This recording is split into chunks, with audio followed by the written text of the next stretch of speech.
જો મંદિરમાં કૃષ્ણની મૂર્તિ, ભગવાન કૃષ્ણની મૂર્તિ હોય તો મંદિરની જે આરતી ઉતારે છે, મૂર્તિની પૂજારીમાં કોણ છે? કૃષ્ણ હી હૈ. જો દર્શન કરવા જાય એ દર્શનાર્થીમાં કૃષ્ણ છે. તો જે પુષ્પની માળા પહેરાવે છે એ પુષ્પમાં કોણ છે? સબ વો હૈ.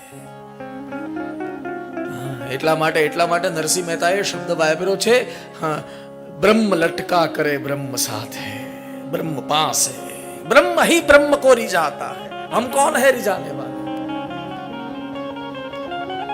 શ્રીફળ ચડાવીએ આપણે પરમાત્માને, અને શ્રીફળ આપણે ભગવાનને અર્પણ કરીને પછી એમ કહીએ કે હું તને શ્રીફળ ચડાવું, આ તો સારું છે. ભગવાન પૂછતા નથી, નકર ભગવાન પૂછે આ નારિયેળ તું લાવ્યો ક્યાંથી લાવ્યો?